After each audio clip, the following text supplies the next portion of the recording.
la visualización, por ejemplo, de ciertos temas, acerca de, por ejemplo, la relación entre muchachos, las relaciones heterosexuales, la posición y el sentido moral del placer solo con la mujer, y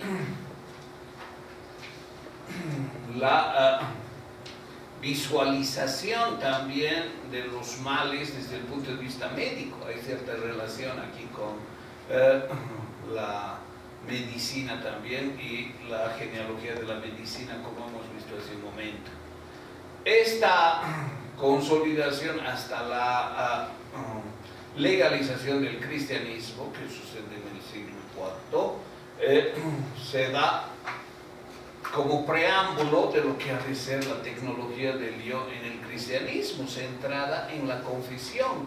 La confesión del pecado carnal es lo fundamental en la tecnología del sujeto, es decir, en cómo una institución, en este caso la Iglesia y algunos sujetos de esta institución, los curas, despliegan una colonización de la conciencia del sujeto, al grado que el sujeto acepta que la verdad es que se trata de una persona pecadora, deseosa, y que debe confesar sus deseos, sus pecados y su tendencia a no superar las tentaciones de la carne. Entonces, hay también en este proceso diferentes momentos, por ejemplo, la vida monacal, que es un extremo, la visualización de los pecados capitales, que inicialmente algunos señalan que son 10, después son 8 y después son 7 los pecados de la carne. La moral del elefante, que es la moral idealizada de San Francisco de Sales, y la forma como aparece el modelo de la vida monacal como un modelo para todos los miembros de la Iglesia, es decir, no van a llegar a un celibato absoluto, a una abstención, a un aislamiento y una vida de ermitaños, alejados del mundo, porque el mundo es inmundo. Esa es la frase de San Agustín en el siglo V, mundus est immundus. Y claro, lo que hay en el mundo es tentación, es placer, es sexo. Entonces, así se explica el aislamiento, la vida de los monjes como ermitaños, la vida en el desierto, o si no en monasterios aislados del mundo, para combatir específicamente la lascivia. En el siglo IV, por ejemplo, es Evagrio Póntico quien establece los 7 pecados capitales y la tecnología de la confesión. También aparece el modelo de vida del monje como un modelo para los laicos, sin llegar a esa perfección de dominar inclusive los sueños. El monje inclusive domina los sueños. ¿Qué significa eso? Que no tiene sueños eróticos, porque puede ser que conscientemente se restrinja, pero si sigue teniendo sueños eróticos, sigue pecando. Entonces el monje, y eso dicen también los teólogos de la época, que hay que llegar a controlar inclusive los sueños. Y después vemos cómo esta concepción desde el siglo V, VI, se proyecta en la historia, generando el androcentrismo occidental. Es decir, desde Aristóteles. ¿Por qué es Aristóteles el momento clave para referir el origen de la sexualidad occidental? Por la posición que asigna al Barbú, por su condena de la homosexualidad y de la pederastia, y porque excluye a las mujeres y a los jóvenes de la vida política, restringiendo el rol de la mujer a un papel doméstico, complementario, necesario para el goce de la cama y la mesa para lo que después ha de ser el pater familias en la organización romana. Entonces ese es el momento importante de origen. Comparen esto con la genealogía de la prisión, 1757, con la genealogía de la medicina, siglo XVI, estamos hablando en este caso del siglo IV antes de Cristo, y es desde muy temprano en la historia occidental y el desarrollo de la cultura occidental que se establecen estas pautas del androcentrismo occidental. Y después esto se va a relacionar, por ejemplo, con la anatomopatología del cuerpo, que hemos hablado también en el caso de la medicina, es decir, aquí hay también una relación de la genealogía de la medicina con la genealogía de la sexualidad. Y la anatomopatología del cuerpo en cuanto a la sexualidad se despliega en el siglo XVII y supone establecer las grandes prohibiciones. Ya no es tanto la prohibición religiosa, el pecado, la confesión de la carne, la absolución en la confesión, sino la salud. Y la salud individual y social, es decir, la salud de la sociedad, la salud pública, lo que después sería la salud pública. Y las prohibiciones tienen que ver con que no se puede erotizar el placer, no se puede admitir la masturbación infantil, ni se puede ser flexible con el placer perverso. El placer perverso incluye cualquier perversión, ¿no? Por ejemplo, zoofilia, necrofilia, o cosas así, es decir, prácticas que están reñidas con la naturaleza. Tanto Aristóteles como Santo Tomás en el siglo XIII hablan efectivamente de contranatura. Y, por ejemplo, la pederastia es contra natura. Entonces, ese es el saber triunfante que marca el androcentrismo occidental y que Foucault estudia como genealogía de la sexualidad desde muy temprano y que en el siglo XVII corresponde a la anatomopatología del cuerpo, restringiendo la sexualidad para adultos con una finalidad eminentemente procreadora, reproductora, restringida al monopolio de la familia y dada estrictamente solo como relaciones heterosexuales, es decir, evitando, por ejemplo, erotizar el cuerpo, es decir, vivir el placer múltiple, diverso y no solo genital. Entonces, esta es la anatomopatología del cuerpo, y después, en el siglo XVIII y XIX, surge lo que tú preguntabas, César, la biopolítica, que es eminentemente la biopolítica de la población. Entonces, fíjense, la genealogía de la sexualidad comienza con Aristóteles, los estoicos hasta el siglo II, III y IV, el modelo del asceta, es decir, del monje, el modelo monacal, y posteriormente las confesiones de la carne en la Edad Media, ya con el cristianismo legal, y eso se prolonga por lo menos un milenio. Las confesiones de la carne se extienden por lo menos desde el siglo V después de Cristo hasta el siglo XVII, fíjense, más de un milenio en que el poder se centra en la confesión y el pecado tiene que ver con el sexo. Entonces, y después tenemos la anatomopatología del cuerpo y las grandes prohibiciones, que es del siglo XVII, y otro momento, la biopolítica de la población, que se prolonga del siglo XVIII al XX, 2 siglos por lo menos. ¿Y en qué consiste? Consiste en la regulación pública de la salud y, en el caso de la sexualidad, del placer y del sexo.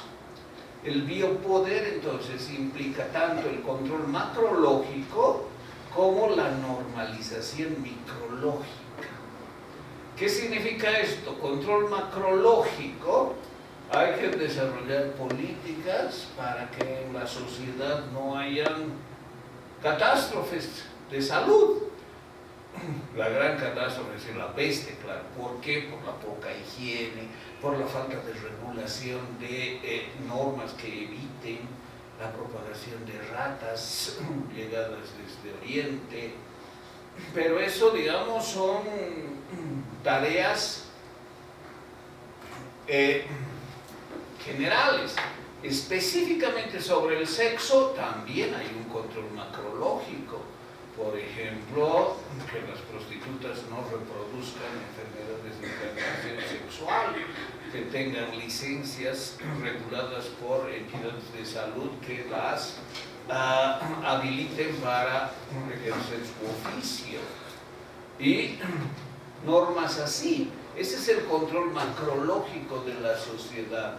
Es decir, es un control de la sociedad en general que tiende a establecer pautas, restricciones, normas, condiciones para la salud pública. Estamos ya en el preámbulo de la salud pública, es decir, y esto hemos referido al sexo.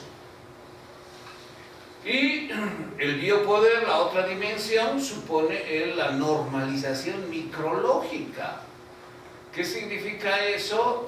Ya no son políticas macro, es decir, desplegadas para la sociedad en su conjunto, sino políticas específicas para grupos de individuos. Entonces, ¿qué hacemos con los homosexuales, con los hermafroditas?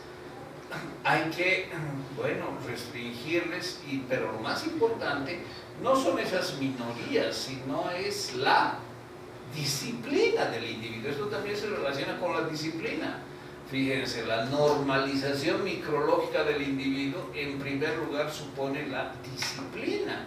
En cuanto el niño, el joven, también el adulto debe disciplinarse, y sabemos lo que significa eso, es decir, debe hacerse normal. Hay un concepto de normalidad, no puede ser un pervertido, no puede ser alguien que realiza acciones extremas.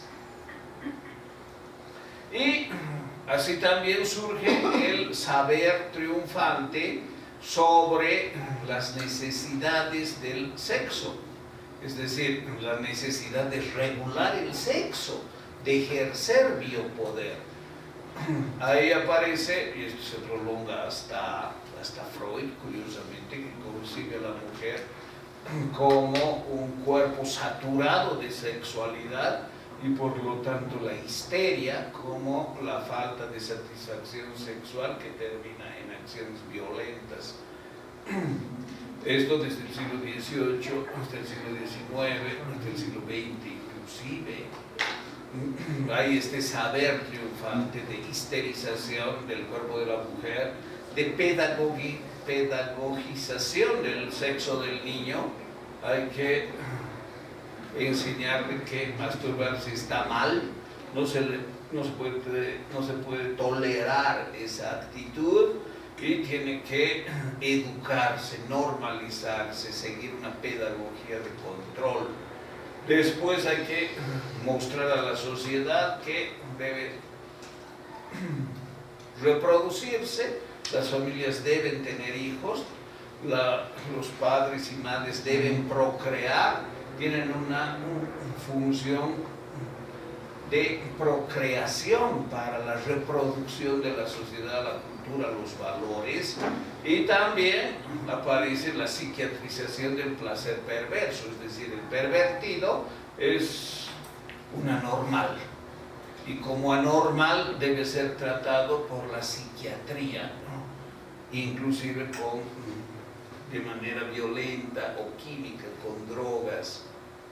Y eso, claro, se prolonga hasta el siglo XX también, por ejemplo, con la lobotomía a los supuestamente locos, ¿no? Entonces, este es el biopoder, en esto consiste la biopolítica de la población que surge en el 18, se prolonga en el 19 y también se da en el 20, aunque en el 20 ya surge lo que se llama el saber moderno sobre la sexualidad, que supone una enorme cantidad de información biológica, médica y psiquiátrica, que supuestamente es un contexto, el siglo XX, después de la primera mitad, es decir, la segunda mitad del siglo XX, la segunda mitad, una época en que hay cierta tolerancia con lo que antes se te asumía como para el placer perverso, la homosexualidad, por ejemplo.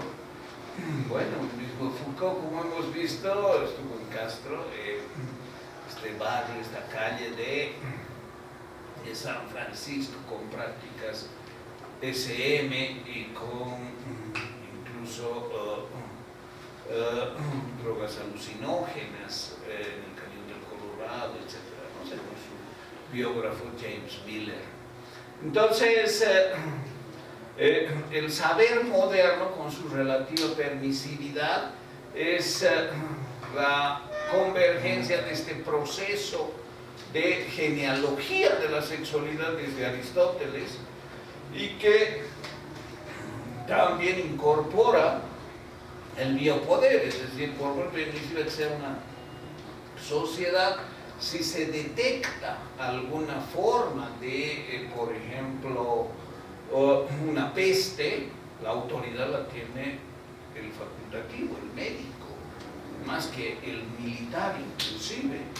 Y bueno, hay también otras consecuencias sobre la mujer, su situación. La Segunda Guerra Mundial ha facilitado también el protagonismo social y laboral de la mujer, no solamente en Alemania y Estados Unidos, sino en todos los países que participaron en la Segunda Guerra Mundial, influyendo positivamente también en las movilizaciones feministas. Entonces, esta es la genealogía de la modernidad en lo referido a la sexualidad. Y se puede establecer el helenismo, el cristianismo, los siglos XVII y XVIII, algo ya muy breve y resumido, que va desde el imperativo de conócete a ti mismo, que es la frase escrita en un templo griego y que Sócrates repite, como saben ustedes, y que también tiene ese sentido de regúlate, es decir, no te excedas, no te dispares en cuanto a tus actividades y a tus prácticas intensas. Después el cristianismo con el imperativo de confiesa tus pecados, después el racionalismo, piensa, y finalmente el psicoanálisis, habla. Esos son los imperativos de normalización del sujeto que Foucault analiza en la genealogía de la sexualidad, que como hemos visto incluye desde Aristóteles, el helenismo, el estoicismo, el modelo del monje, el modelo monacal de la sexualidad, la confesión de la carne, el cristianismo, y posteriormente la anatomopatología del cuerpo, el biopoder y el saber moderno. Esa es la conceptualización de los momentos, cada uno con sus propias características, que corresponden a una genealogía mucho más larga que los 2 siglos y medio de la genealogía de la prisión, y en este caso incluye 2 milenios y medio la genealogía de la sexualidad. Entonces, obviamente, así la historia tiene una manera muy diferente a la tradicional, como se ha escrito. Es decir, se ha escrito, no pues alguien, ¿cómo va a intentar hacer una historia de 2500 años? Tiene que ser alguien que solamente trate aspectos muy generales y los principales temas, ¿no? Esto es solo sobre la sexualidad y cómo, aunque hay relación, por ejemplo, con la psiquiatría, con la medicina, con la educación, tiene su propia genealogía, que es la genealogía de la sexualidad, en este caso. Bien, no sé si tienen alguna pregunta, algún comentario.